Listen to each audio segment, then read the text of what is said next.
My dad's already got the shop opened up, working on the tractor. Let's see what we can get done. The Kubota's due for an oil change.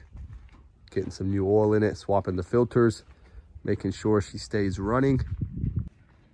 Got the fuel filter cleaned up. In yesterday's video, got this old dryer up and running. It spins and produces heat, but the timer isn't cycling through. So we're gonna disconnect the old one. I found another one that should work. We'll know once we get everything hooked up and installed. Seems to be working so far. We'll know once it finishes out this cycle. Got this washer, pulled the shifter off. I think it's causing our no spin issue here. Let's get it replaced and see what happens. Got the new shifter installed. Oil change is done. Brought this LG dryer up here. It has a cord on it and it was spinning. Getting this thing tore apart.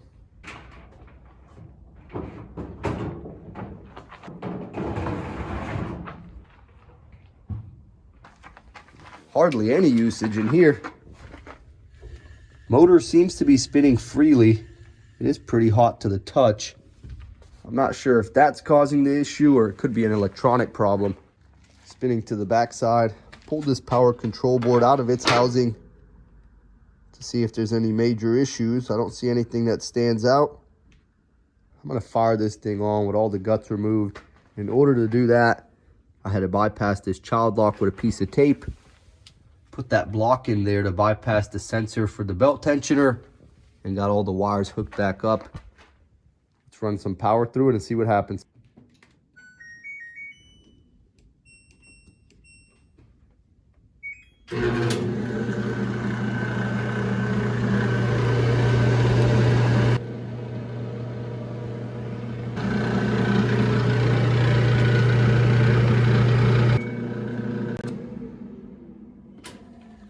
So we got it paused.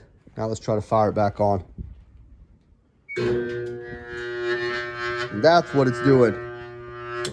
All right, so it seems as if there's something stuck keeping the motor from spinning, but this thing is clean as a whistle. I think it might be the motor itself is having some issues. Disconnected a couple wires and 2 Phillips head screws. This thing comes right out of here.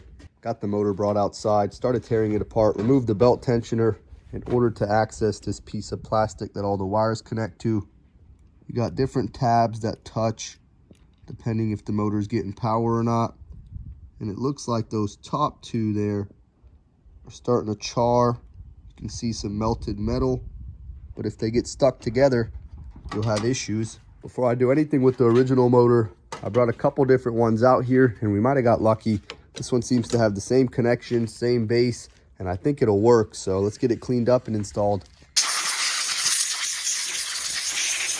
Let's get the new motor installed, put the original sensors back, went ahead and re-greased the belt tensioner. Perfect fit. Got all the wires hooked up. Let's get it tested before we put it together. Let's see what happens.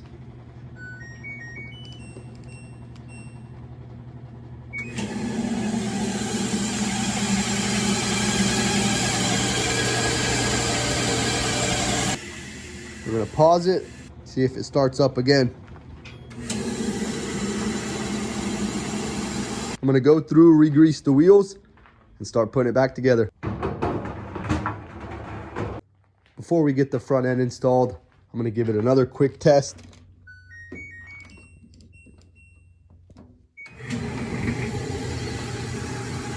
Seems like we got this thing back up and running. It cuts on and off with no problems. Getting back to this washer, it does spin now, but I'm gonna have to swap out these inlet valves. The plastic's all wore away, so they're leaking water. Got the new valves installed. Let's hook it up and get it tested. Before I get this washer tested, the agitator isn't working properly. We're gonna get it removed and replace the dog ears.